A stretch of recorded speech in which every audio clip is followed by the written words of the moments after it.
All right. Hey, welcome everybody to Path of the Brush. I'm your host, Rick, here on Gen Con TV. We're coming to you live from Hoplite Games in Lansing, Michigan. I'm in the back room where all the magic happens because this is where I paint for you guys. This week, it's going to be me and Will. Hey, Will, our back end producer today. Mark's not here. He's Ooh, got other like real life job work stuff. doing things and Yeah. stuff. What's with being an adult, right? When you can be a painter. Right? So today we're going to be painting and continuing our work on Shatterpoint, which is a Star Wars game by Atomic Mass Games. And I'll be painting. I don't. What are you painting today, Will? I'm going to continue working on that building that I started last week. Nice. And I'm going to be working on the box set of. It's called Twice the Pride Squad Pack, featuring Count Dooku, Jango Fett, and two Magna Guards. These guys right here. So I'm going to primarily be working on Count Dooku though today, and so it should be a lot of fun. That was an excellent line in episode 2. Twice the pride, double the fall. Like, Double the ooh, fall. Yeah, his voice, man, iconic. Christopher Lee as Count Dooku. What's what? kind of cool, also, I'm sorry, for everybody watching, inside the pack is going to be this thing that says read first inside the box with the miniatures. And it's going to tell you where to go to, like, because these miniatures all need to be assembled. But what's also neat is it has all the miniatures. If you want to go the path of what they look like from the in-house painters as a to help you with your palette selections. So yeah, I'm going to be using some paints that are going to be the same kind of color scheme. But back to Christopher Lee. Back to Christopher Lee. What a catch for episode 2 as well. Right? So good. I've really enjoyed some of the animated stuff that they've been doing with Christopher Lee, or I'm sorry, with Count Dooku in like the Ahsoka that Star Wars like prequels that had like when Ahsoka was a baby and some of the other characters, and they did some really interesting backstory arcs on Count Dooku's character, and I thought it was really nice to get some of that because I felt like when they introduced him, he wasn't as fleshed out of a character as he needed to be for the role that he was being given. You know what I mean? Yeah, that's one thing that I felt that Star Wars kind of excelled at. They bring you a character and they drop just enough of an unfinished like history that Right. leaves you wanting to answers to that mystery. You Yep. know, Exactly.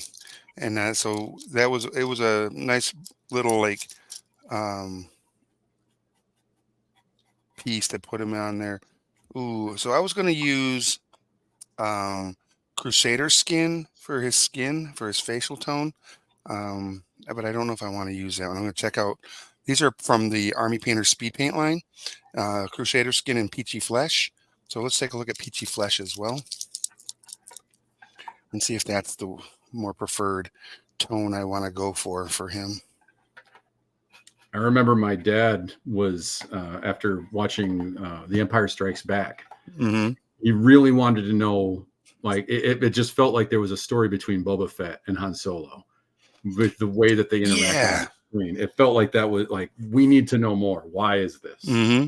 And we got it though because obviously in some of the redigitized or remastered versions, right? We got to see that there was a little bit more of a history there. But if you read the comic books, Boba Fett and Han Solo definitely interacted on many occasions, um, either in regards to uh, Jabba the Hutt or some other nefarious workings. So, That's that would be an excellent case study in just like not even on-screen chemistry, but the character chemistry, how like the writing or whatever it was that made those two mhm, seem like they were at odds uh, without anything being written to or shown on screen besides their mhm. presence. What sold that so well? Yeah, for sure. Yeah. Yeah, and I So feel were like you some of talking about like when they redid those in the, was that the late 90s or the early aughts? Geez. uh, I think it was like mid to late '90s before the Yeah. pre came out. They did those remastered versions with extra art, or where they digitized a lot of stuff.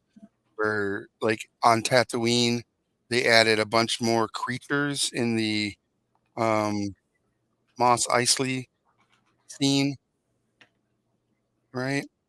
Yeah.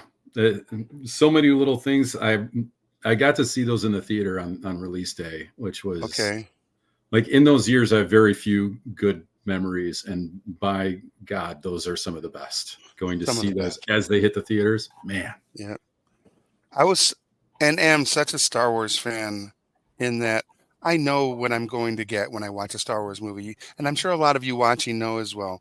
You're not getting a cinematic masterpiece by any means, but what you're going to get is a fun, enjoyable ride in a galaxy far, far away. At least that's my always been my opinion. And I- in 1999, when um, Phantom Menace was coming out, right, and the first trailer hit, Oh so man. many people were in line just to get a glimpse of the first trailer, right? And I actually bought a ticket to watch um, Joe Black with what's his name, um, Brad Pitt as Meet Yeah. Joe Black. I think it was called Meet Joe Black, and where he kind of plays death, right? And so I get my ticket, I go in, I watch the movie, or I watch the trailer, and then the movie starts, and I just left. I felt like I got the value in the ticket just with the trailer, and I was And so happy and geeky. in the age of But the internet, that just seems like such a foreign concept, but it's yeah, absolutely the truth. Like we get trailers served up on demand now if we want them, but right. back then you had to hunt them down. Yeah, it was awesome. Yeah. Oh man, yeah, going to see the remaster release of Episode 4, like that was like going to church almost. Like Hmm. everybody was dressed up in their Star Wars regalia, and everybody was all humming with excitement. And then as soon as the splash screen hit, it was Yeah, respectful and quiet up for, until absolutely. that explosion when the crowd roared. Right. Yeah. Star Wars has that effect. I mean, a lot of things have that effect, right? Yeah. Where the crowd will have that awed silence. And then, yeah, like you said, it's like a buildup before the thunder crack, right? Lightning strike, and then the roar of the crowd, because you know, they show Han Solo and look and Chewbacca, you know, Chewie, we're home. It's like, oh, wow. Ah. So good. Yeah. Oh man. All right. So with Count Dooku here, I'm going to be using the speed paint Grim Black for his uniform, pants, and boots. And then I'm going to go over it with some grays and silvers to kind of give it the shade into highlighting off his uniform. But I'm just going to go Grim Black, so it's going to be a pretty flat look, even with the speed paint. I think because the uniform is got a lot of those flat, smooth um, bits. I guess you could say surfaces are just more flat than edgy. Say what you will about the Sith, they had style. They did, man. They're the black suit and tie people right there for sure. Yeah. And Christopher Lee, like you put Christopher Lee in a Sith outfit, man. Oh, yeah, get out of here, right? He's such a, I don't know how to put it, he just had the air of nobility, Yes. right? Because he was Sir Christopher Lee, right? Yes. He got knighted. He was uh, a war hero, a spy.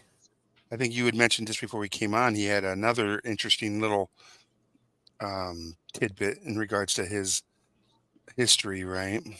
Yeah. When um Well, he was friends with Sir Conan Doyle, right, the author of the 007 books, Mm-hmm. and it is rumored that the tales of his exploits are what Sir Conan Doyle used as inspiration for the novels. That's super cool. And Like, I bet you it's more accurate than not. yeah, Right. yeah. And then he went on to have an incredible career on stage and film. Mm-hmm. Yeah. Yeah, another thing we had mentioned before the show, it was I saw in an interview about episode 2 when he was Mm-hmm. discussing the sword fights, and he was talking to the stunt crew and the choreographers that he's probably been in more sword fights on celluloid than anyone else alive at that time. Oh yeah. He's been doing work for so many years. Right. I mean, I remember in the 70s and early 80s, I would watch like, Elvira After Dark and other Friday night horror. And you'd watch, the different Dracula movies he'd been in, right? Because he played Dracula more than once. And he was in other like horror movies of the age, right? He just had the look for it. And absolutely the voice. Absolutely the voice.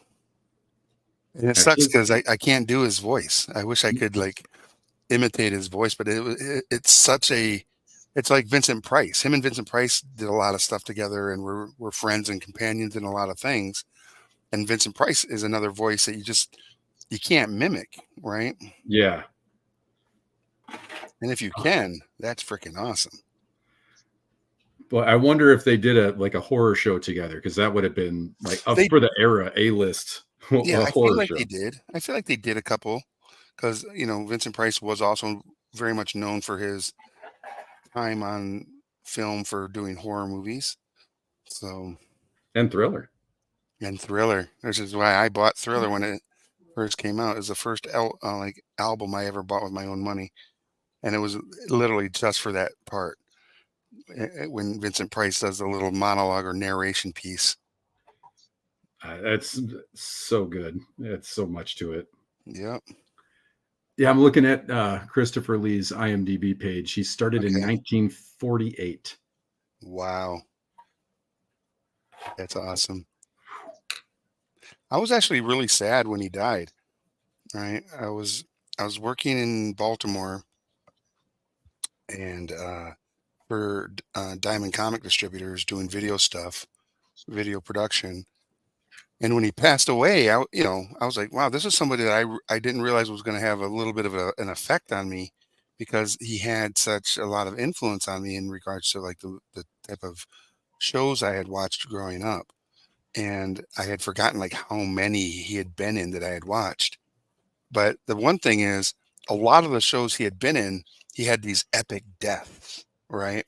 He just would, he was Saruman, and he gets stabbed in the back by Grimer Wormtongue, and uh, you know, he was Dracula and was killed many different ways as Dracula. And I wanted to do this compilation of like, you know, this video that says, um, along the lines of like, we hope that, thank you for all that you've given us in entertainment and all the epic death scenes. We hope that your next journey is as epic as your life was, right? Kind of thing. They're like, well, that's kind of dark and morbid. I was like, well, okay, watch 3 of his movies. They're dark and Yeah. morbid. I think you'd get it. Yeah, like scrolling through his filmography here, some of the like there's some hits and misses for sure. I Sure. I did not remember he was in The Last Unicorn as King Haggard. Oh, nice. I bet you're watching And it now. You would hear it. oh yeah. And well, I hear it now. I remember Yeah, like as soon as it said that, like, oh yeah, him. I remember him. Or he was in Gremlins too. And this I don't remember. I don't remember that. He was Was he a Dr. villain? Dr. Catheter in Gremlins 2, the new batch. Oh, he had to have been a villain.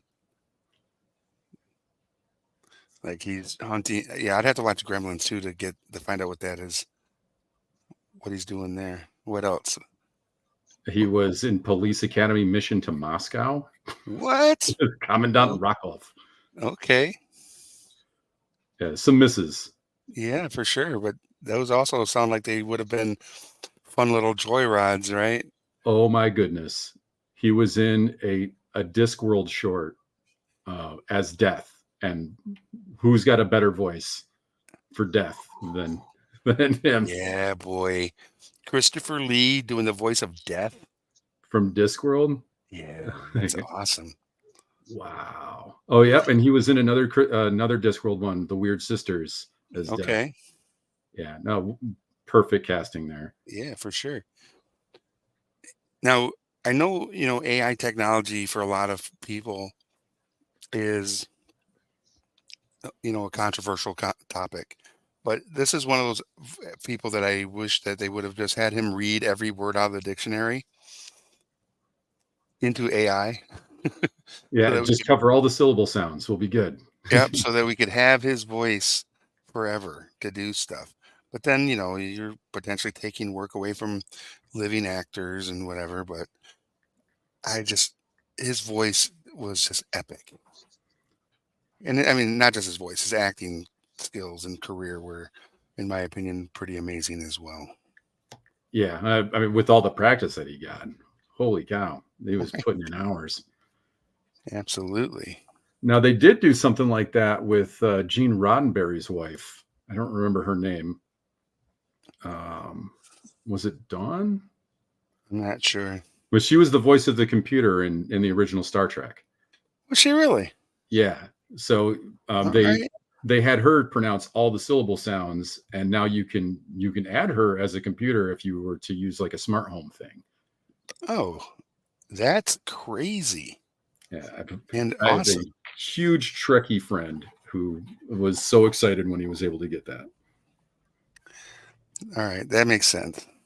Yeah, he can in his house he can just say computer, and Roddenberry's wife will reply. That is amazing.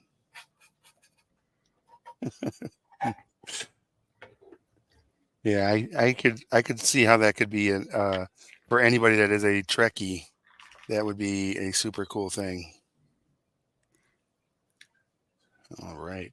So this black speed paint actually isn't doing a bad job in regards to even like hitting and giving some of those initial highlights on the black uniform here. Granted, it's going to require some more detail to give it, even more depth with some lighter grays and silvers on some of the flat points and high points. But if you just wanted to get them painted and done, I feel like you could almost do it with just this, and it would be fine. And that's another nice thing about painting the bad guys. You can put black on pretty much everything, and Yeah, just take out a few things in another color and call it a day. yeah, absolutely. One of the other cool things about Christopher Lee's character too was Count Dooku is I liked, and I don't know the story behind it. You might want to if you want to look it up, that'd be cool. But it's the shape of his blade handle had that little bit of a curve to it, right? And it was done for a reason in regards to how he would spin the lightsabers. Like it facilitated his ability to do so with more ease. So Yeah, let's see what I can find. I remember my right when episode 2 came out, my buddy had read all the prequel or the novelization stuff, so he right. knew about Dooku beforehand. And the idea was that Dooku was a lightsaber duelist amongst Jedi before blasters had become prevalent. So in sword on sword combat, that was his only specialty. It was never diluted with the more swirly defensive maneuvers that were necessary to block blasters. Okay. And that I think the point of his handle was to give him more control for just quick jabs, just to very, very lightly tap somebody in a particular muscle group to disable them. Ooh, nice. Just to pick them apart tendon by tendon. All Let's of see. that sounds amazing. he's he's such a cool character, and like I said, I'm glad that they're working on some other stuff. But um, I'm gonna pull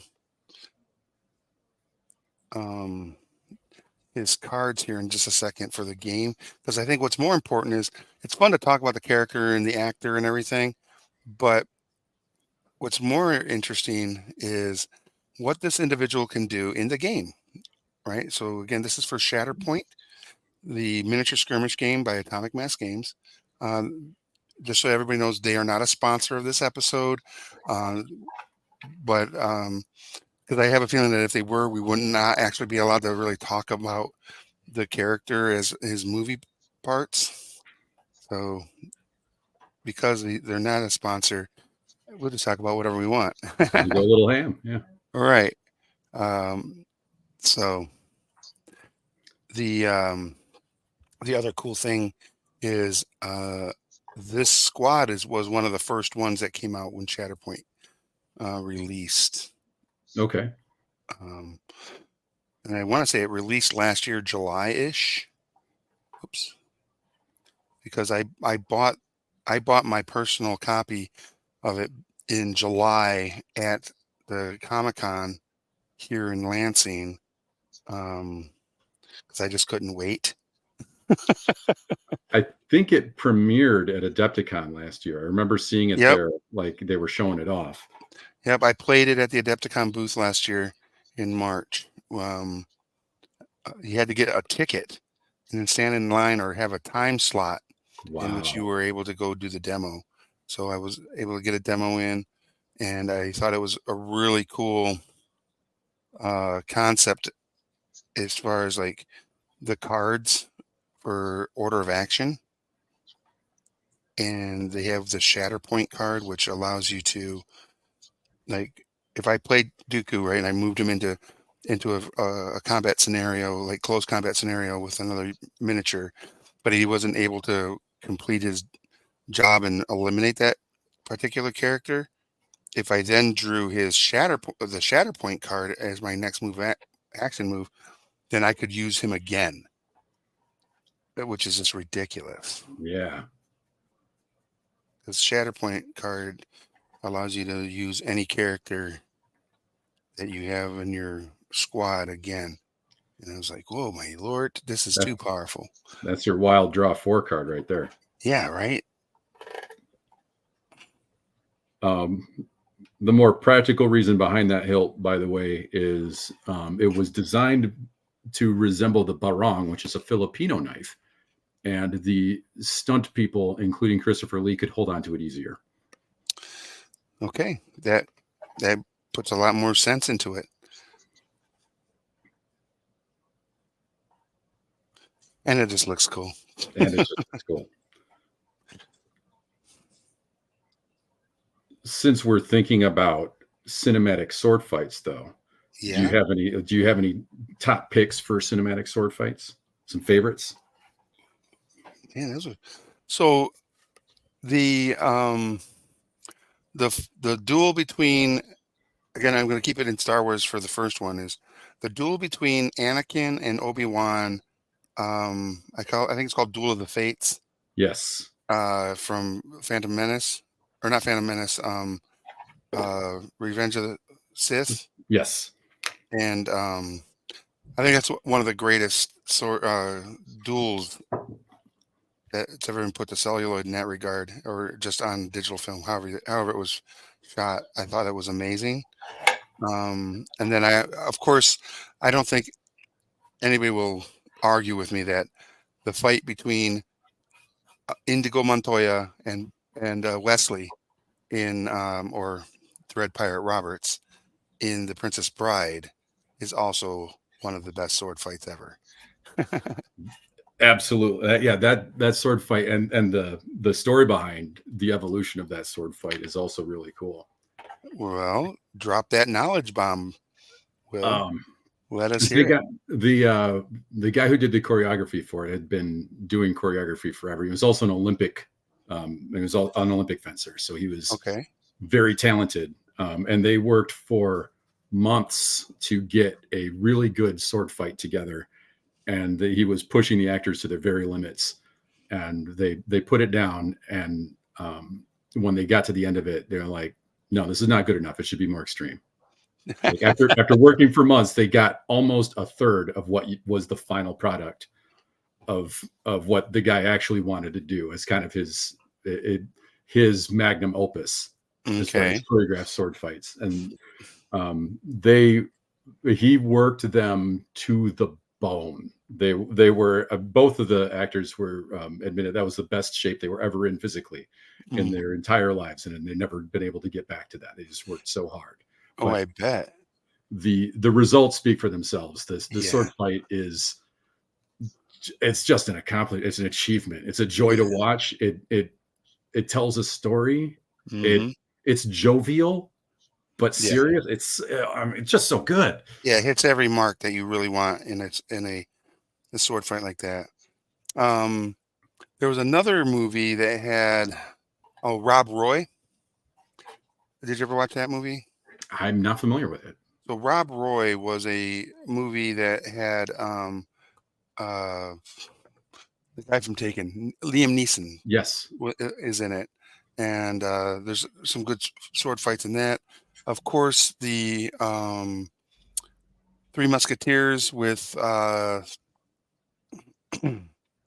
what's his name? It had the Sheen. I think Charlie Sheen was in it, and it had Kiefer Sutherland, and um, those had some good sword fights in it as well. That one was Actually, from any Three Musketeer. Hey, what's up, Mac Daddy? Any Three Musketeer movie, I think, has had amazing sword fights, and also some Robin Hood, Errol Flynn. oh yeah. Yeah, some of those black and white sword fights, Mhm. absolutely worth going back. Yeah, absolutely.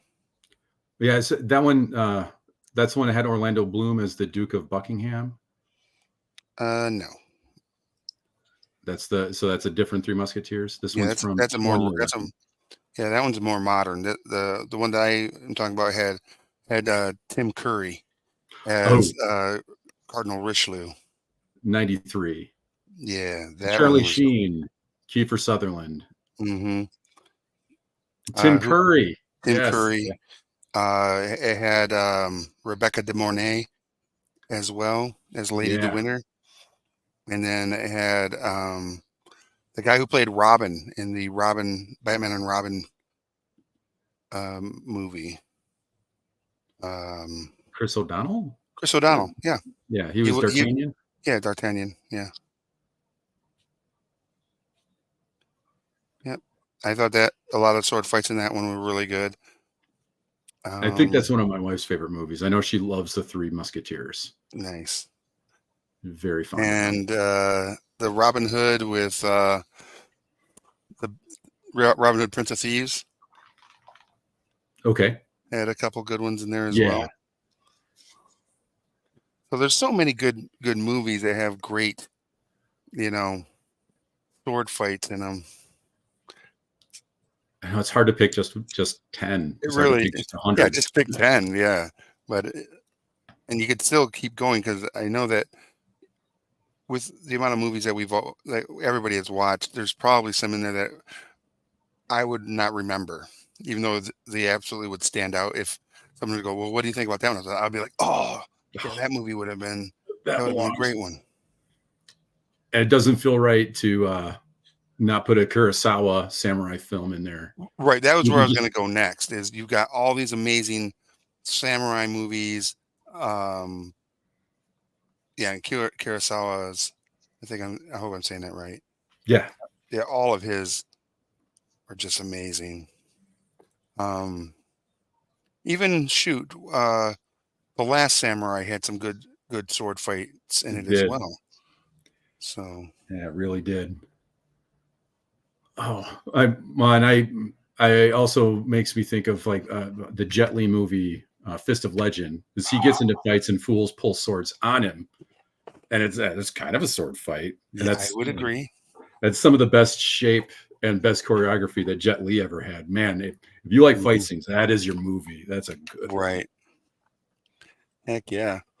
And that's one of the things I think is interesting is I know that there's a correlation between the Jedi Sith representation and samurais, Oh yeah. right? There's a code, and samurais followed the Bushido code, and so you know, definitely paying homage to your interest there, right there, Oh George Lucas. yeah. So He was a huge Kurosawa fan. yeah, for sure. Yeah, I mean, it worked though. That's Yep. it's sung true for so long. Yeah. Oh, you know what show had a lot of great sword fights? Was Into the Badlands. That's Did you the ever watch second time that? I've heard that. I have not seen it. Oh my God. So good. That had some really good ones. The series Revolution, which was a sci-fi, I think it was on NBC, uh, where it's in the near Yes. future where power Yeah. gets shut down because of nanobots, and so it's a few years after the power outage across the globe. Guns are kind of outlawed and as well, and most people are now have picked up swords as their primary weapon again, and a lot of them are obviously using a version of a samurai sword or some sort of martial arts looking ancient sword. And one of the main characters was the guy who played the dad from Twilight, played the female character's dad, and he's in there. He was a former military person and was a pretty decent swordsman as well in the show. I would have stuck around if I watched the first episode. I remember that much, but Hmm. I would have stuck around if I known there was going to be sword fights. Oh, there's quite a few. Yeah. The And Highlander show had good sword fights. oh, absolutely. Highlander's got some really good sword fights. The movies and the TV show. Yes. Yeah, lots of them. All right, so right now I'm using this it's a sand golem to do his cloak. So if you look at the cloak that he's got in the photo here, I'm trying to get a little bit of a match. His looks a little richer and darker in brown, but I think as a initial coat, this is gonna give me what I need, and then I can go back with a non-speed paint brown and hit some highlights, or maybe even hit some of the deeper grooves in the cloak. But Yeah, when you're doing base coats, do you prefer to start with the darker color and highlight the light stuff, or start with a I lighter do. color and darken? I actually preferred the darker to the light Okay. and inside out, right? So with, Yeah. you're going to get those darker shades in those cracks and crevices, and you're going to get those highlights on the edges of the folds of a cloth, like on the side of the pair of pants here, there's folds and stuff. So maybe hit it with a little gray, and then where it might be a little lighter, maybe even a little like a gunmetal to give it that nice light reflective shine that Ooh, nice pants would give off in a well lit room. I never even considered just tapping one of those black highlights with that. Yeah, that looks sharp. Yeah, and this model is actually coming together pretty fast with these speed paints. It's like wow, Yeah, that's great. It's like they're living up to their name. right? I mean, I do like painting models fast so I can play with them sooner, but this is almost a level of ridiculousness. Painted models do roll better. They It's do roll known. better, right? You're not wrong. If anybody has a what would we call that? A um not an old wives' tale, but a superstition in regards to painted models are better at X when put on the playing field because they're painted. That would be a fun little comment for people to post up for us to see. Oh, like old idioms for that. Yeah, Yeah, for for sure. sure. Have you seen? I'm sorry. Um, have you seen the trailer for the new Star Wars show, Acolyte? Not yet. I'm ready to go into it though. Yeah, That's me too. Yeah, it's This is catching up with X-Men right now with my wife because she loved that show as a kid, and I just brought her right back. wow, This is, what a nerd. I know. That's awesome. I heard that the most recent episode has another kind of like reveal as to what their plans are for the series. So I haven't. I think the new one came out what, yesterday or today? It Is should it? come out today. Yeah, Yeah. I caught last week's, and I don't want to give anything away to anybody who hasn't seen it or read the comics, but I was surprised to see how well they wrapped up like a 5-issue crossover comic in one episode of the show, and how it's a bit more respectful to the audience than the crossover Yeah. comic was. Yeah. That was pretty wild because I was like, this took a lot longer in the books, Yeah, yeah. This was months. right? Didn't we have to go over to Fantastic Four to actually see the ending? I thought we did. I thought it had a crossover piece in it. So yeah, it's all very interesting, and not just how quickly they were able to do it, but it was actually only like half of the episode. Yeah, yeah. Half of that episode actually really dug into that. Yeah, Yeah, I'm excited to see more of what they're doing with that. But agreed. no, I have not seen the trailer for Acolyte. What was your take on it? Lightsabers are good. That's all I needed to know. Sold. That's all. Yeah, I was like, all right, give me more space wizards with swords. So one of the things I have at work is I like obviously I have a little nerd shrine for my desk, and I do go into the office all the time. Okay. But on my desk, I have the one of the lightsabers, like the fancy lightsabers that you can actually hit against things. It's like stage combat ready. Yeah. Is it an ultra saber? Yes, I have Yeah. one of those. I have the Darth Vader one on my desk, and I keep Nice. it specifically because when people come in and bring their kids, Yep. like, oh, do you like lightsabers? Are you fond of Star Wars? Here's a toy for you to play with. And man, that makes a kid happy. Oh, no doubt. I mean, what kid doesn't want to play with a lightsaber?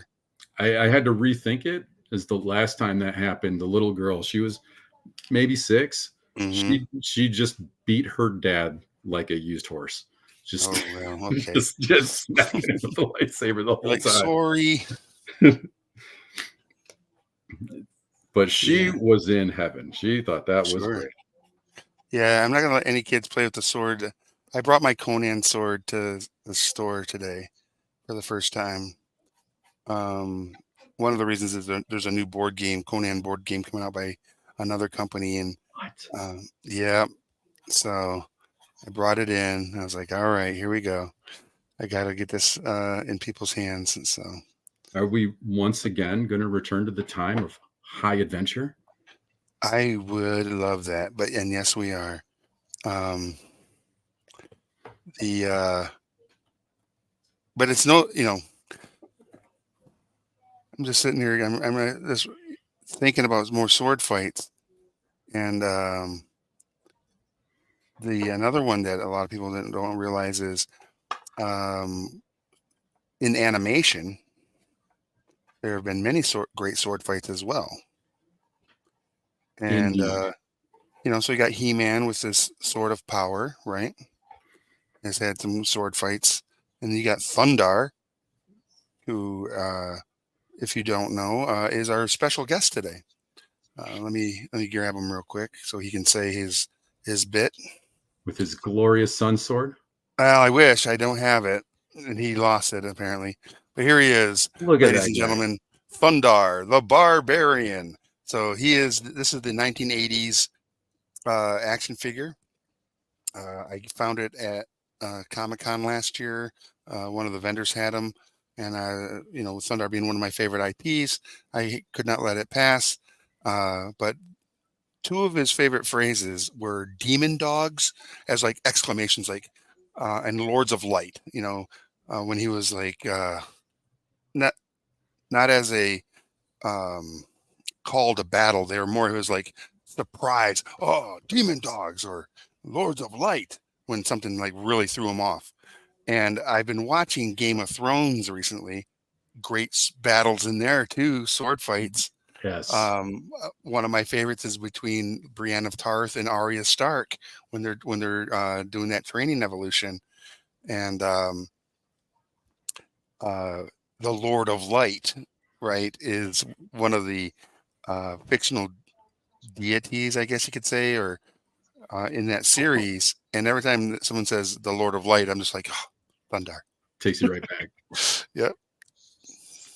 I got to admit, like, I absolutely loved the first sword fight you saw Bronn in, which, Was that the one in the Eyrie yes, when yeah, when in the field, or when he's no, up defending Tyrion? yeah, when he's the second for Tyrion, yeah, Yes, in his trial by combat. yeah. It it also tells a story. The choreography was not difficult, but No. it tells a great story that fits the scene. It fits the show. Oh, absolutely. I've been rewatching the entire series, and currently I'm already back into the 8th season, and I'm halfway through the Battle of Winterfell with the Army of the Dead, and there's just again so many epic scenes in that episode alone in regards to like sword fights and everything that yeah, it's so good. Our Ariel Ukla ride. That's right. That was like his charging, his call to battle, right? For Thundar. It's so good. It's funny how often he's referenced on our show. Whenever I'm getting the kids ready for a trip, it's always, and now we ride.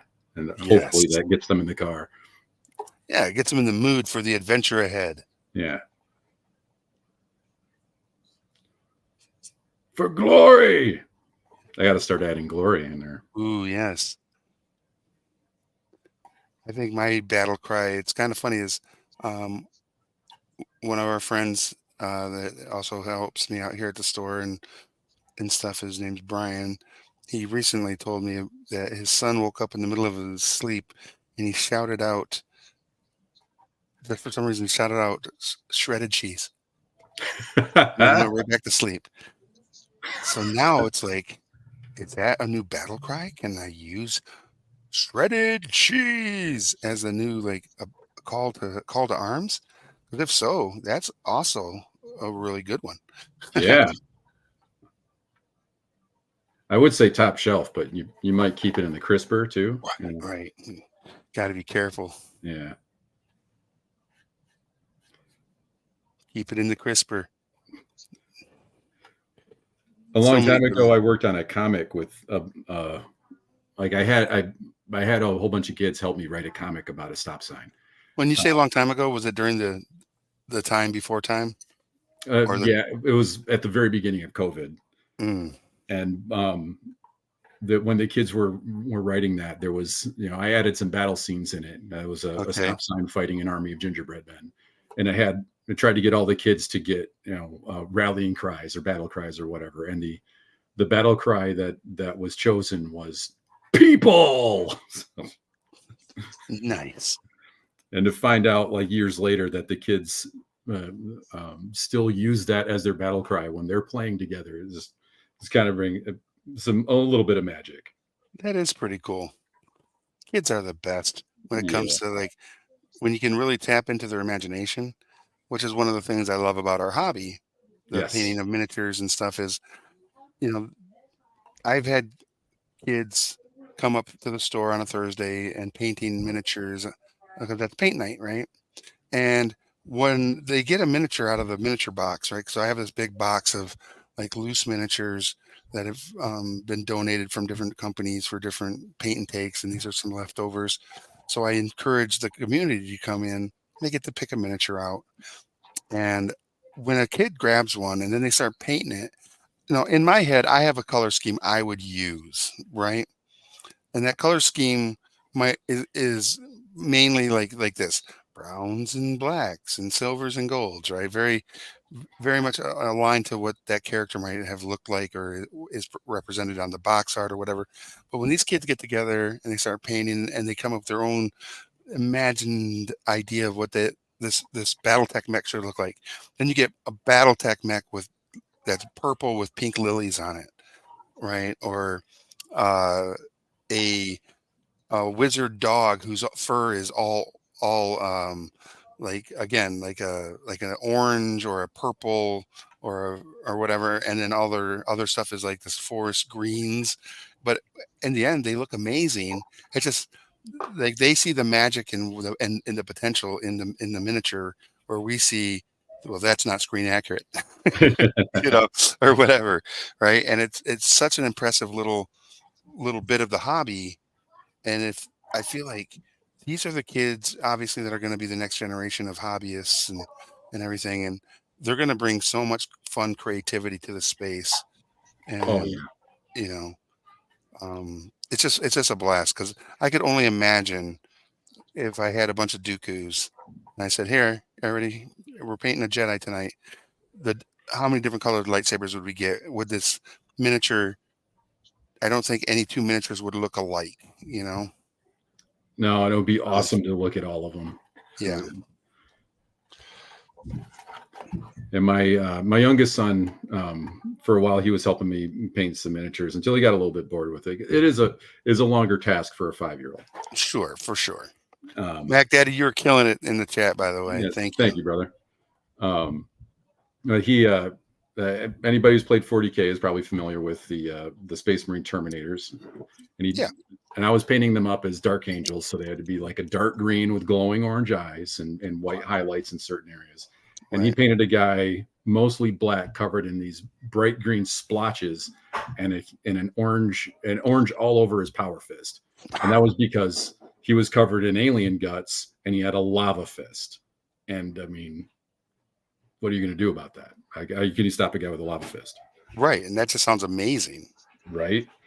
And he went onto the table with the rest of my guys. Says, obviously, I'm going to take the lava fist guy as the sergeant for my unit.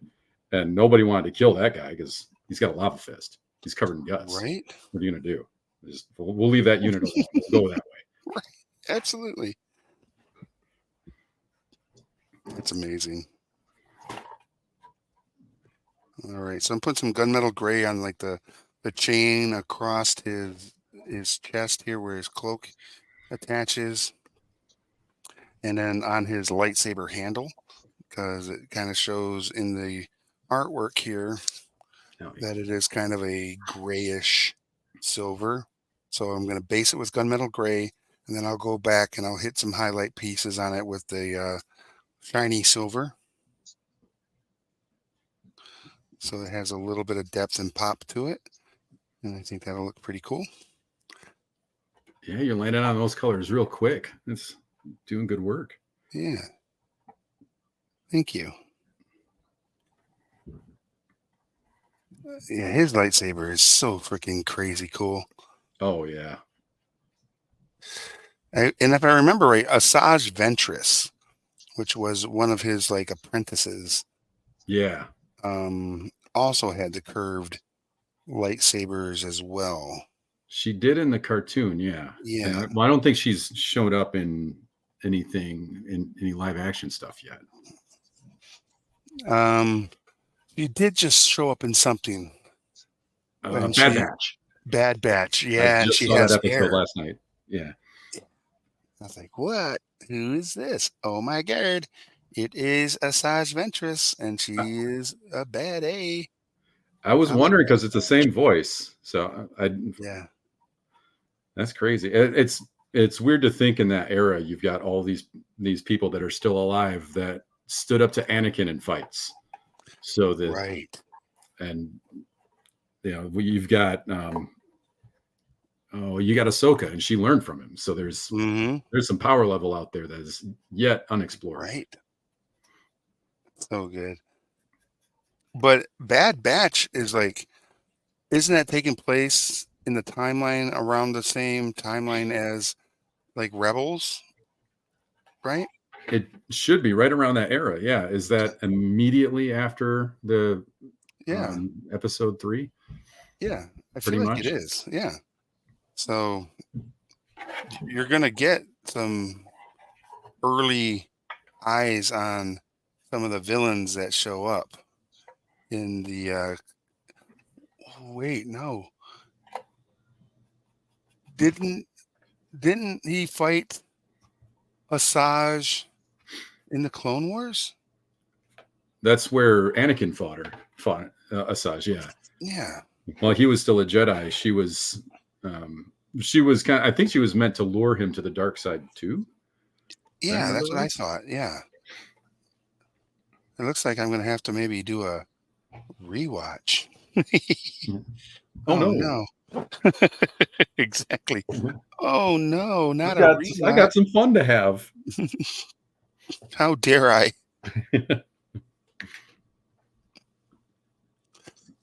Yes, Isn't Henry Matt Gelby, Cavill yes, making Henry a Cavill is making one.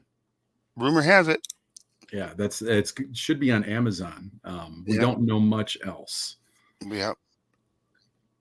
And But we're excited for it. yes. Rumor also has it he is slavishly dedicated to the source material and the works that he does. So, Yeah.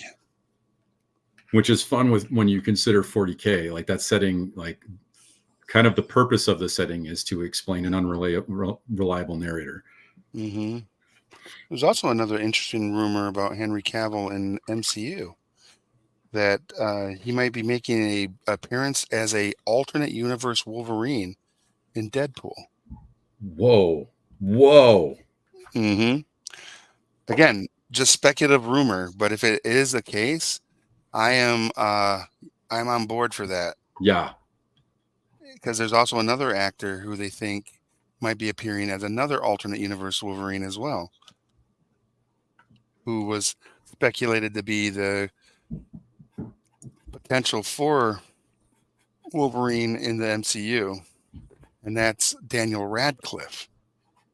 Whoa. Right. Whoa. Oh man.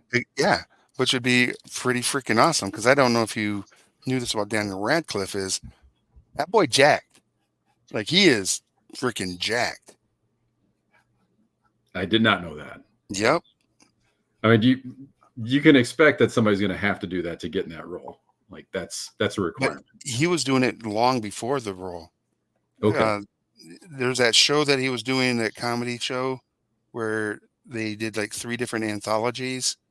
One was the first season was like he was an angel in heaven and he had to work with God, and God was basically an imbecile played by Steve Buscemi. And then in the next season, it's a medieval setting, and Daniel Radcliffe plays this prince who just can't do anything right. He has no skill set. He has no marketable skill set whatsoever, but he's just a really nice guy. And his dad and all the other rulers are just dummies. And there's a couple, like, I think in every season, there's a scene where he takes his shirt off, and the female character that's like a main character is always like, Jesus, why are you like this? And he's freaking jacked. Right. And not rumor, there's been articles that have stated that his parents are actually like really big into fitness and have done like, and that's kind of like where they kind of existed in the fitness realm. And of course, being their son, he also has picked up a lot of their interests in that space as well. And it isn't going to, obviously, having an interest in doing fitness isn't going to hurt his abilities to be an actor, right? As far as like getting him roles because, he stays in shape and all the good things like that. So, I mean, lifting is like it's a nerd culture all its own yeah, too. for Like sure. I haven't gotten into it, but I've been adjacent enough to it to notice like this is all the same kind of passion. Hmm. It translates. Yeah, for sure. It's lovely to see. Yeah. All right. So I'm going to be using some some of the old Army Painter War Paints Dark Stone. And then a little bit of this Castle Gray. And then after that, I'll be doing either the Shining Silver or Gunmetal, depending on the location, on these Magna Guards, because they're just metallic, silvered, as you can tell here with um, metallic and silver as far as like their body. So I'm just gonna base those while Dooku kind of dries, um, and then I feel like I need to grab a white for Dooku's hair, and then a then I want to do the orange on his lightsaber. Man, I can hear those models, those Magna Guards. Oh, when they pop their freaking stabs. Yeah, this is just looking at them. The sound effect just comes right up. Right. There's sound design, and we mentioned that a little bit pre-show, like the sound Yep. design in Star Wars, the sound effects. What fun are those guys having? Right. They're like, wait, I got to make a new sound for a robot or a weapon system that's gonna be like iconic. Yeah. Yeah, for My job sucks. generations. My job sucks. For sure. Oh, you know what? I forgot I was going to do something else real quick in regards to this model or these models. Try this off. All right. Oh yeah, we're gonna try the. I was going to look at the card. Yeah. So in the box, you're going to get like a deck of tarot cards that is your action economy, or as far as like move order, if you will. But the thing is, you don't get to set the order. You shuffle them up, and then you play them out, right? So you're gonna have Dooku, Jango, the Magna guards, and then there's another Dooku, Jango, Magna, Dooku, Jango, Magna, Dooku, Jango, Magna, Jango, Magna. And then these right here represent the different, like, it looks like the ability, Count Dooku, Separatist Leader, the things that they can do based on the die rolls that you would get. But you would also seed Shatterpoint cards in here that you would get from a core box set. So there's those, and these are like, you have Force Mastery, you have Resourceful Gunslinger, Defensive Programs, Matrice de la Force. It's kind of interesting that they did a French thing on there. Pistolero de Ballard. Oh, I see. That makes sense. Are they different language cards? Yeah, they are different language cards. Aha. But then they have Form 2 Makashi. I'm guessing if you look on the backs of some of these, it's gonna Forma 2 Makashi. Yeah, so there's Form 2 Makashi. Yeah, there's all sorts of different language cards in here as well. Yeah, okay, that makes sense. But then there's even more cards. So But wait, there's more. There's more. But and here's the thing: I've only played this game in a demo now twice, so I don't know all the ins and outs. Count Dooku, Separatist Leader, and then then they have the cards in different languages on Fior. Separatist on Fior. Oh, that's freaking awesome. And then they have the artwork of the character and how many points they cost. 3 KP, 4 KP, and 7 PO. Oh, so these are not you're not required to take those 4 as a team. You can kind of mix and match. You can mix and match in some of them, but in order to do it, they have to be in the same generation. I guess is the best way you could say it. So Like, if I wanted to play era? Count Dooku, yeah, different. They have to be in the same era. So if I wanted to play Count Dooku as a primary unit, right?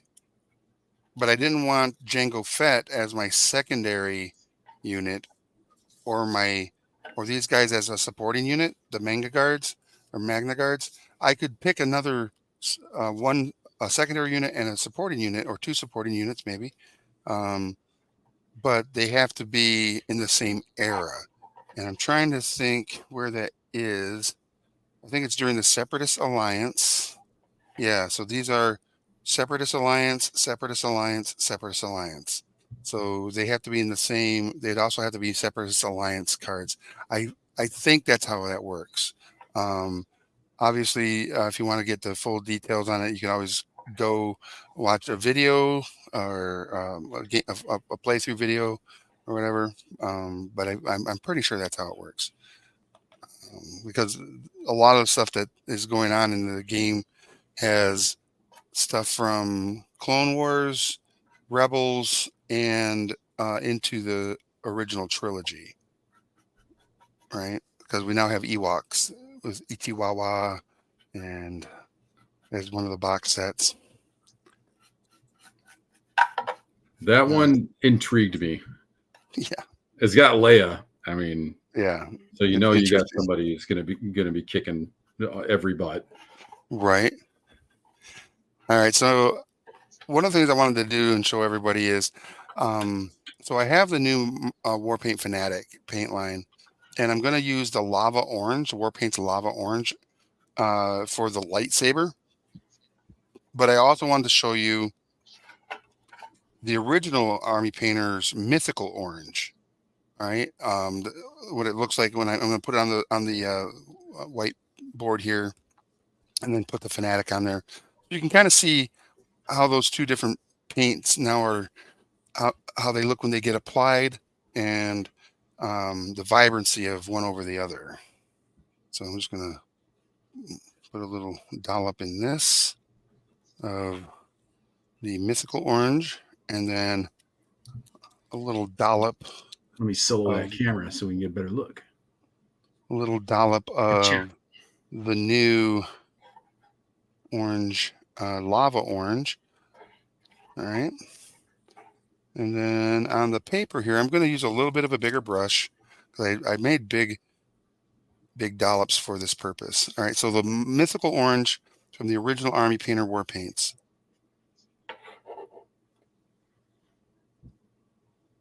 On this board, I'm using it on the waxy side, so it's got a little interesting application here. All right, so and we'll dry that off as best we can, and then we're going to grab the new Fanatic paints.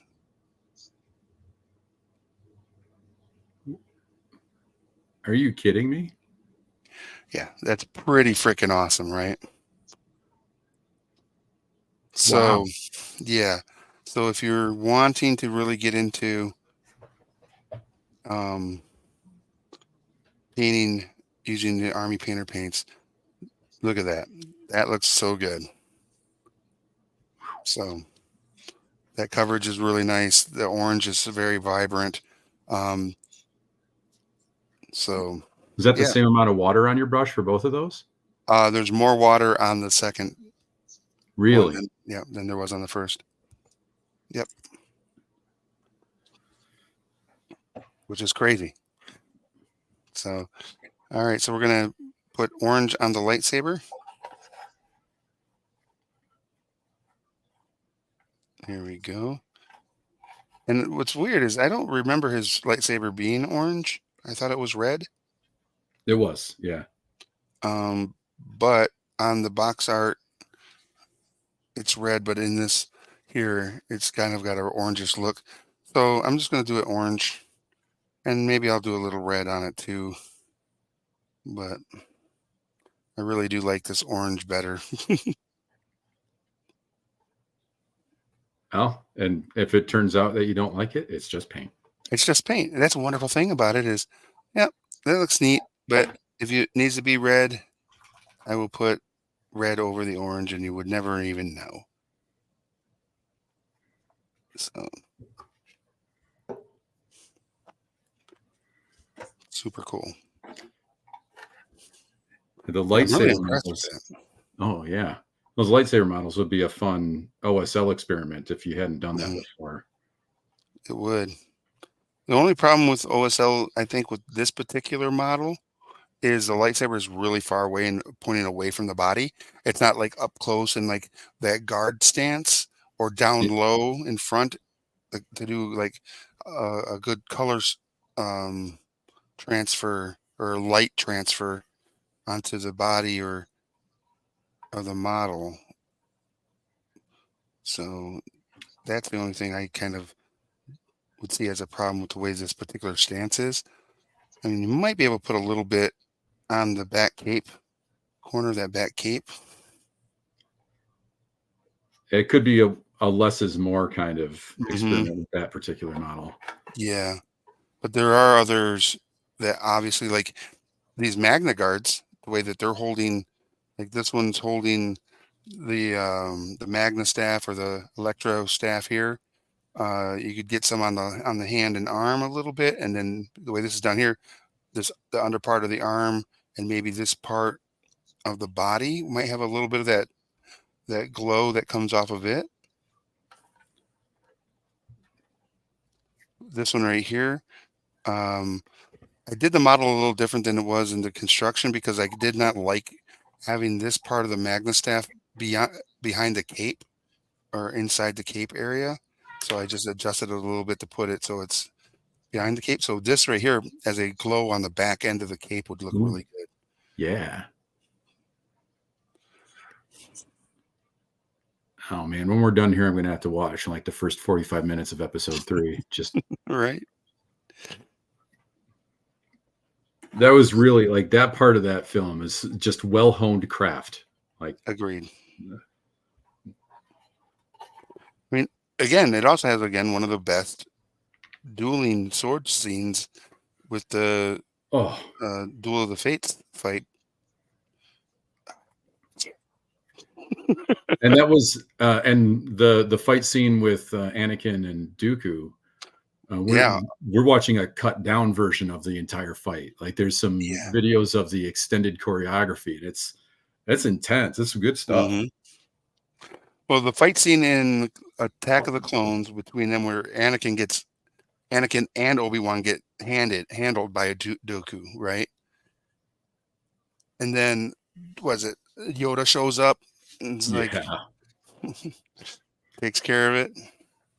that that was, I think, a pivotal moment for CGI in general.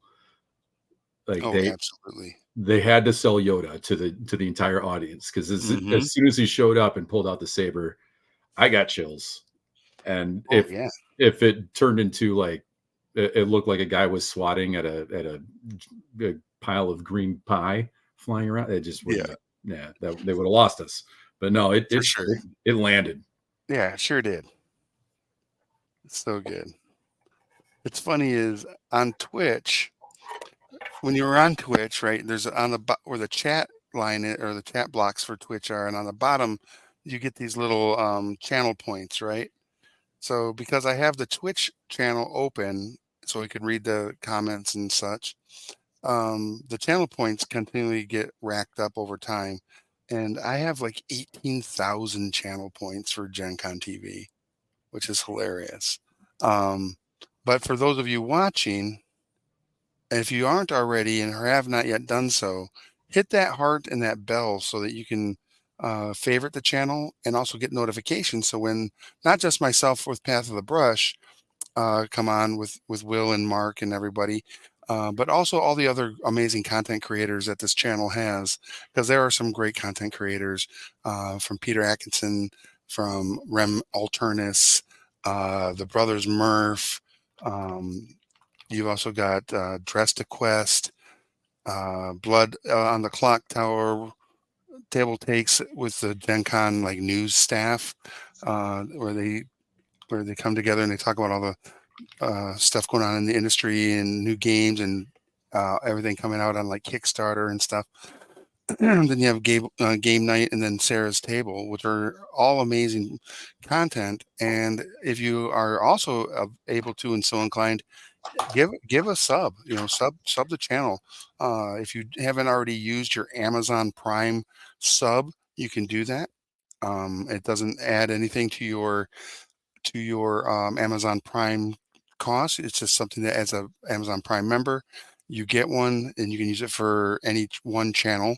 So why not make it Gen Con TV? Because if you're here, this is obviously some content that you enjoy, and we love having you as part of our community, as you have allowed us into your community by watching and engaging with us as you do. So we appreciate that, and all that's a part of this wonderful hobby. So, all And while right. you're on the subject, it's probably sponsor o'clock. Is it sponsor o'clock? Okay. Around there, All probably. right. I think it is. I think you're absolutely right. So a big shout out to the Army Painter, who provides the paints for our show and many other things that we do here at Thunderforge Studios and Hoplite Games. So thank you, Army Painter. Shout out to our friends over at Game Envy, who are the makers of the brush that we use and the amazing collapsible water cup that we also are using. And they make a bunch of other cool supplies.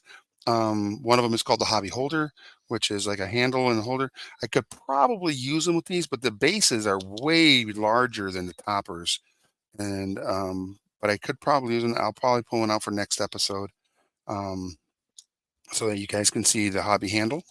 And big shout out to Tabletop Gurus, Gen Con TV, Gen Con, um, Hoplite Heroes, Hoplite Games, and yeah, I think we hit them all right there. And even though they aren't a sponsor for this particular episode, we'd love to give a shout out to Atomic Mass Games for bringing such a fun game to the market and allowing us to enjoy it and the many hours of play that the fans of this system and game have endured. Because I will tell you what, man, at Adepticon, the Shatterpoint area of play was huge, and some of the models and displays that people had brought for their table presence were just ridiculously cool. I, So, I tell you, that was a fun place to tour, going yeah. around there and looking at all that. The tables that they had brought for people to play on, that was Hmm. excellently done terrain. Yeah. It's, again, I think we talked about it last week in regards to how much artistic talent exists within this hobby is mind blowing. And, you know, some people excel at painting miniatures, which I do not. Um, some people excel at building terrain, and the terrain that Marvel Crisis Protocol and and this Shatterpoint had were just crazy. Yeah. And I wish I would have taken more photos of it. I did take some photos, and if you'd like to see them, I'll post them in the Discord channel. So if you would like to join our Discord for for the store here, which is, you don't have to live local to be a member of our community. If you want to share the miniatures you're painting and um, other things that you're doing in the space, we'd love to see it. Um, but it's if you go to Hoplite Games on Facebook, and the very top comment is going to have a link to our Discord. It's a featured comment or discussion comment piece. So join the Discord and then share content that you're creating, miniatures you're painting in the different channels that we have on the Discord, and tell us about all the games you're playing. We want to know. And what a wealth of talent that we've got to show there too. There's excellent. I love seeing those progress pics, as it helps Yeah, helps you push a project past the finish line. yeah, and everybody's really encouraging and helps to inspire each other. There's no like, oh, you should not be a part of this. No, we want you to be a part of this. We want you painting miniatures. We want you, playing the games, right? Because and that's kind of the focus of this season, which I don't think I've actually mentioned in this episode right now, is that um, w- one of the primary focuses of Path of the Brush season 3 is we're painting miniatures that we're actually going to play with in games that we are currently or wanting to engage our community with here at the store. So that's why I'm putting together this Dooku set, and then next week I'll be working on the Obi-Wan box, because if we have some miniatures painted and ready to rock, that means that we can play the games and hopefully build a community here around these games that we enjoy, and the IP we enjoy, and um, maybe even get more people painting miniatures, because that's my ultimate goal, right? If I were to write a manifesto of what I want to do in this world, is I want everyone painting miniatures, because it's my favorite aspect of the hobby of gaming, and but I don't like doing it alone. I like doing it with friends so that we can talk about our day. What have you been doing in the gaming space? How did you learn that technique? What videos are you watching? What podcasts are you listening to? What books, audiobooks are you listening to, or what books are you reading? What shows do you watch while you're painting your miniatures? Having those conversations are just, I just think they're amazing, and I enjoy that part of this whole space. So One of the lessons I've been pushing out to my team that I work with hmm is it's incredible what you can accomplish with a conversation. Right? As so much can get lost, but just emailing or texting or hmm IMing or whatever. But like sitting down and having a conversation, that's where the work happens. That's where everything happens. where And everything happens. yeah, and Yeah, I've always loved having like a social art time. Like it's just uh, you learn so much, you share so mm, much. absolutely. I think that's one of the reasons why, like, here at Hoplite Games, one of the things that is super successful is our paint night. So Thursday night is paint night. I've already mentioned it, where people come in, they get a station, they paint, and they actually are sitting around with others and having conversations and enjoying each other's company, and learning from one another, and making new friends, or engaging with current and old friends in a manner that they aren't normally doing on a regular basis. Reaffirming friendships. It's just an amazing part of what we do and what I enjoy about this hobby. And I'm hoping that, obviously, it's not an original thought to have paint night at a store, but it would be really awesome if like every store did it. Oh man, wouldn't that be a lovely? hmm Yeah, I think it would be lovely. Because again, you also might not know where someone with some raw talent, right, exists, and they come out and start painting, and they find they love it, and the next thing you know, they're winning golden demons and crystal swords and crystal brushes, and the worthy competitions are brush with death painting competitions. You know, And all they these. might just need you to be that impetus to say, no, you're good enough to compete. Yeah, for That sure. you're like, they might need to hear that from someone to be able to put it out there. Absolutely. Yeah, that's another lovely thing about getting together, being able to hmm prop each other up. Yep, Yeah, it's a for sure. community. It's one of the things I love about it, is being able to prop each other up and be excited about, you know, why we paint and who we're painting with. So and introducing people to Thundar the Barbarian. Well, of course, That, there's always that going to be somebody at the table that's like, Thunder, who? And I'll be like, you don't know what happened in 1994? I mean, you all know. You've watched us enough to know what happened in 1994 when a runaway planet from outer space collided between the Earth and the Moon and unleashed cosmic destruction, destroying man's civilization, casting it in ruins. And then, the rest is history. at least someone out there could break their bonds. If only to fight for justice with their companions, right? Yes. Ooh, who is our savior? Uh, And what will he use to fight these the forces of evil? Will it be his courage and his strength and maybe even his fabulous sun sword? Probably so. Thundar the Barbarian. They just need to do a remake or do a Thundar the Barbarian movie, animated movie, not a live action. Don't do that to us. I feel like that would actually.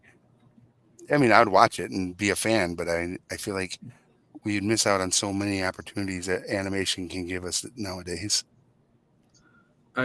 I'll be honest with you. I'd be happy with a Barbarian anything right about now. I think it's been too long since we had some good Barbarian something. Oh, for sure. For sure. Just good, clean fun. Well, speaking of, I'm actually pretty excited for June 16th, I think it is. Oh, Yeah. House of the Dragon, Game of Thrones House of the Dragon season 2 premieres. oh. How has And I that was a been? fan. So, what was that? How has that been? I haven't seen I it don't yet. know. The first season was great. I enjoyed it a lot.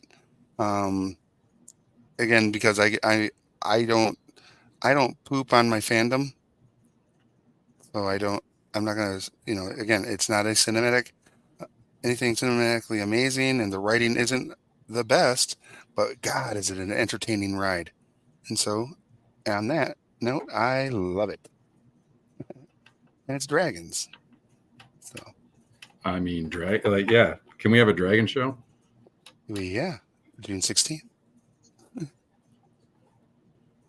So I haven't seen it yet, but I've heard that the latest Godzilla versus Kong movie, Yeah, the director realized that they should just give the monsters more screen time and stop trying to push like a heavy human heavy narrative. narrative. Yeah, And I mean, it only took us how long for someone to realize why we're going to those movies?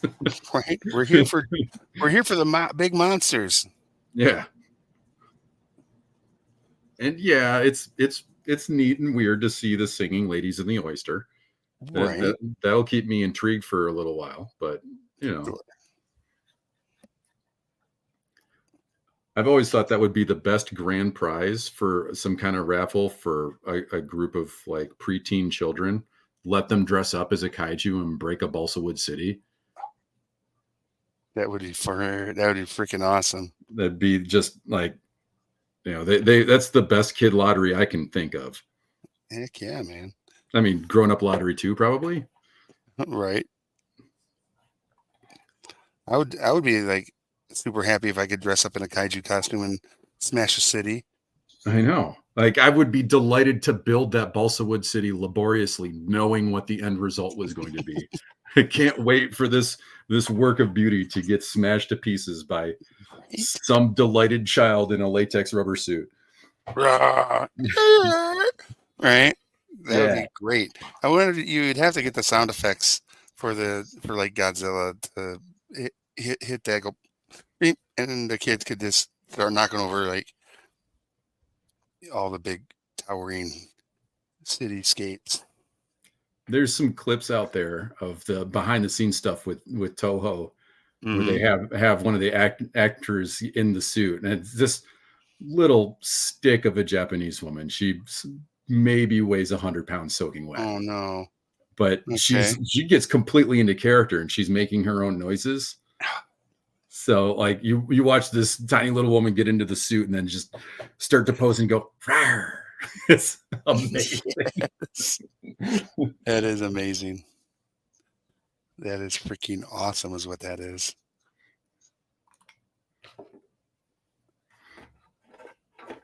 Oh man. There's so And many little like uh cracks and crevices on this on the Magna Guards here. It's like I don't want to miss anything. I do have to say big ups to Godzilla though. After what 65 years in cinema, he finally got an Oscar. Like Oh that yeah. stick to itiveness. Yeah, it is. Yeah, they got it for what? Uh Costumes or what was it for? I think it was visual effects. Visual effects. That makes sense. That makes sense. And that was for Godzilla -1 or something like that, right? Yeah. Yeah, I have not watched that one yet. I need to get get in the theater and watch Kong versus Godzilla as well, the new one. Yeah, I wonder if it's going to be kind of a similar vein to Shin Godzilla, which took me completely by surprise. All I That know is everybody that I know that has seen it has kind of touted it again as like being a great kaiju movie. I really wasn't expecting it. Yeah. It was an excellent film. I mean, I don't know what else to Okay. say. It was an excellent film. It had some art house vibes, but Okay. it was really well composed. It was written well. It was compelling, and it's How a dare they? Godzilla film. How dare they? Yeah,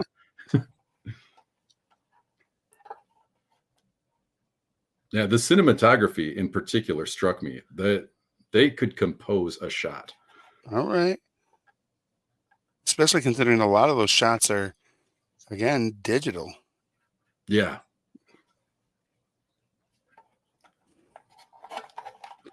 which is pretty wild.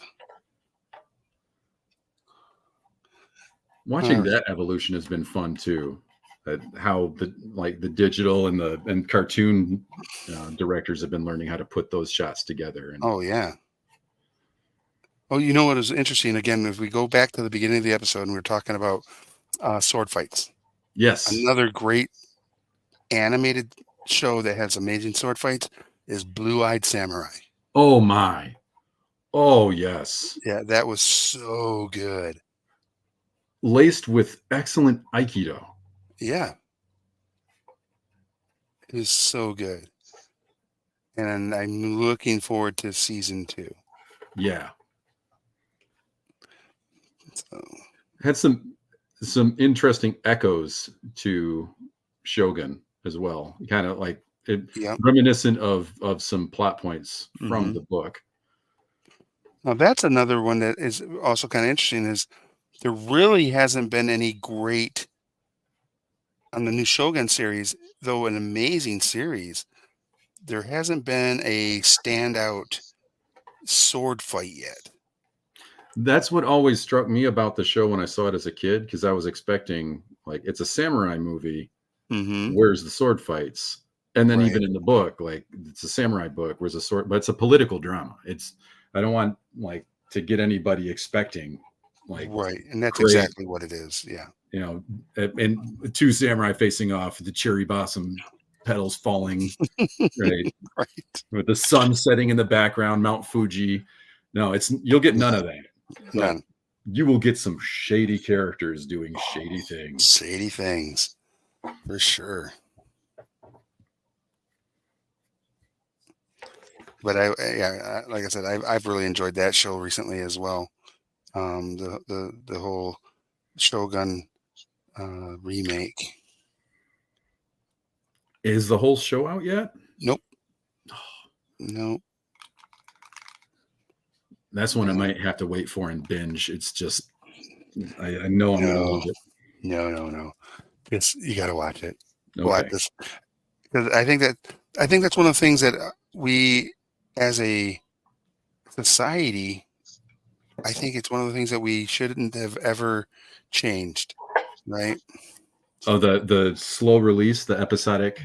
Yeah, the weekly episodic release of a show, right? One of the things that makes it entertaining is you get to watch it and then you get to talk about that episode with your friends that are also watching it, or even like hang out with your friends, like on a nerd night, which is something that I used to do when I lived in North Carolina. Me and my friends would do nerd nights, and everybody'd come over and we watch like Agents of Shield and um, some other nerd themed shows that were on at the same time, and then eat dinner while we're watching it, and then talking about it, and the energy of all of us being entertained made them very fun to do. Oh yeah. And it made something for the week, right? Whereas if you binge it, a lot of people are binging it. They're not binging it with their friends because some people just don't want to hang out for 8 hours to watch 8 episodes of a season or something, or even more, right? So the social aspect of even that is lost.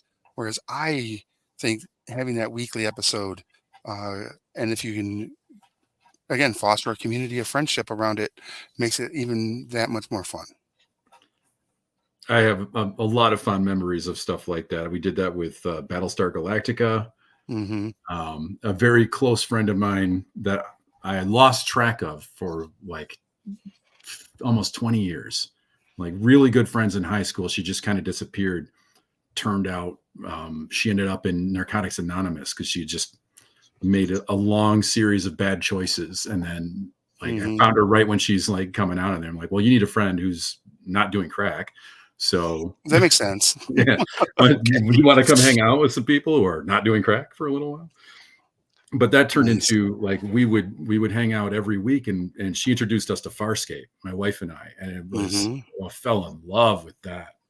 Yeah, it's What a great series. Oh yeah, what fun was that show? I like you can tell in the beginning they weren't sure if they were going to stay, so they just told Henson Studios like Have just fun. go ape. Hmm. How many seasons did that have? Was It it had to have. 4 or 5, and then a movie to finish it off? Nice. That was an entertaining show for sure. All right.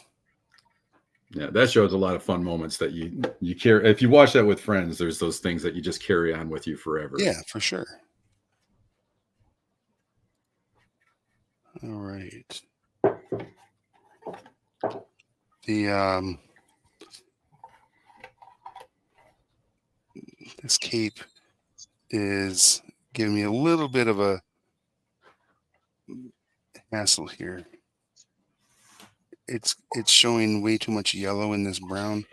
I don't know if you can see that, Let but me. I feel like there's a little too much yellow at certain spots. So I'm going over, touching it up a little bit on those areas. So How do you like that orange for the lightsaber? Is it doing the work? yeah, I think it looks great. You know, yeah, I think it looks really good. On the model itself, on the head, I need to just go back with some white and do his beard and his eyebrows and his hair, and then put maybe a little touch of gray in there, so it doesn't just have a plain white hit. And then go through the model and hit all um, the black areas with again lighter grays over these high points and like creases within the high point on the creases of the pants and the boots, and then maybe a little line of gunmetal to give it. But that's gonna be a off-camera affair, I think. So to hit all that extra stuff. Does the Fanatic set have washes in it too? It does. Hmm. Um, in the box that I have here, it's got soft tone, it's got strong tone, strong skin shade are the three, and there's a dark tone. So there are some washes in here for sure, Nice. and that's just in the Fanatic Mega Kit. The complete line has the different colors of shades, the blues, the greens, the red, and other washes as well. So it's a pretty expansive line with a lot of great opportunities for painting some really cool models, or just more paint to add to your already amazing toolbox. If you're, if you have certain colors that are your absolute favorites from other brands, you obviously can be looking at Army Painter to fill any holes you might have, or be replacements, because you never know. You might find that, ooh, like this orange here is ridiculously good. That, I mean, we've said it many times, but that looks smooth like butter. Yeah, and it goes on like butter. I was like, what? Ridiculous. By the way, don't dip your minis in butter. Don't. Please don't. Yeah. You don't need to test that theory. Right. Let us know. That didn't go on like butter at all, in fact. Right. Or don't use it as you're putting it on your bread or toast. Yeah, there are better ways to do that. For sure. All right.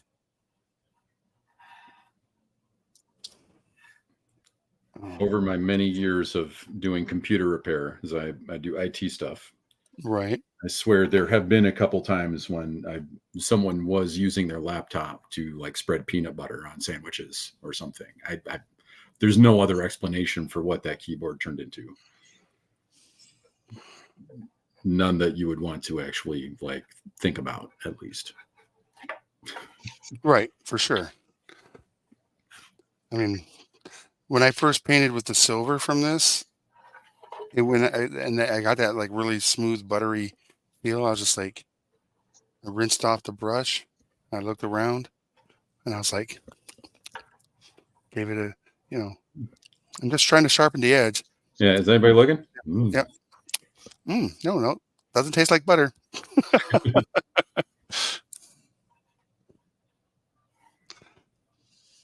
All right. I'm gonna go ahead and show them off here. All right. Just again, and this is just using speed paint to base them. He's not done, but I would not be upset if someone came to the table with a miniature looking like this. Right? I think this miniature looks fine. I think he'd be ready to go on the table and play, but I'd be delighted for that. Like more often than not, the models are gray. We're seeing something like that. Like, hooray! Exactly. That's how I feel too. But obviously, I'm going to do some more work on it and get them a little more details and a little more highlights, and then finish up the rest of these 4, so that I have a nice little squad to play the game. So that, what we do, right? We want to paint our miniatures and play with our miniatures, unless, of course, you're trying to paint for competition, and then that's a totally different spectrum than what we do here at Path of the Brush. If you are so inclined and you have joined our Discord, also tell us your story, right? What got you into painting miniatures? What was your first miniature ever painted? And what was the paints that you used, right? When I first started painting, it was testers, right? That was what I had access to. And it was stinky and really shiny, and but it was fun. And so, tell us what your first miniature was and what paints you used to paint that miniature. I got 3 models in before I found out about paint thinner. Yeah. Yep. It looked like you're just putting like thick nail polish on your miniature back in the day, but that's what we did, right? Yep. And we were happy to do it. But the hobby has come so far with like the different paints, the formulations, the techniques that these new artists that are doing groundbreaking work on, like cell shading, where it looks almost like it's right out of a comic book, right? It's ridiculous the different skill sets that exist, and there's so many great videos on YouTube from so many amazing artists that you can go and watch. to learn some of these amazing techniques. We here at Path of the Brush, we just want you getting comfortable with painting, getting them to a level of completedness, or get them where they're finished enough where you're comfortable putting them on the playing field to play your game, right? Because that's what why we a lot of us buy these toys, right? Is to play the games that they are meant to. So I'm not going to go at a high level of skill on my models, knowing that I'm going to be touching them all the time, moving them on the board, moving them from one location to another, rubbing my fingers and the oils on my fingers all over that model. Um, but I still want them to look good, and where people are going to like, oh, you did a good job, cool.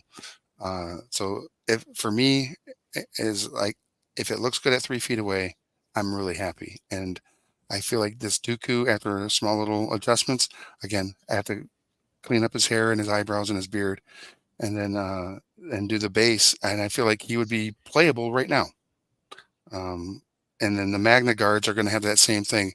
After we get all the silver that we're putting on here, the Castle Gray, I think is what I'm sorry, Darkstone is what I was using to get that base gray. And then we're going to go back with like gunmetal and silver to hit some edgings and highlights on the metallic bits. Do the cape. The cape has this interesting, like almost like porcelain white on there with some gray indents. So I'm going to see what the white speed paint looks like on it when I get to that. And then using this pixie pink or a magenta type color to actually do the basing on where the electro bits are energized, and then edge it with white to give it that electrical, like a pink electrical glow. And then maybe even do a little OSL or object source lighting on the back of his cape here on this one, and then maybe on a lower part, leg and torso of this one, and maybe a little bit on the back of his arm and head and cape as well. So there's a lot of fun that we're going to have with these, and you'll be able to see those progress pictures in the Hoplite Games Discord. So again, go to Hoplite Games on Facebook, hit the top featured comment.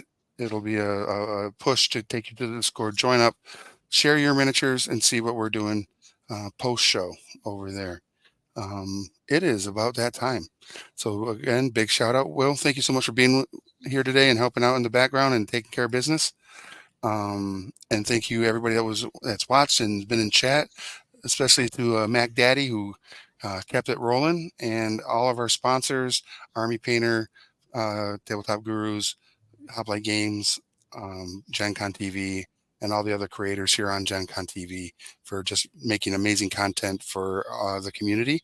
And until next time, I'm Rick. This has been Path of the Brush, and I'll see you at a friendly local game store.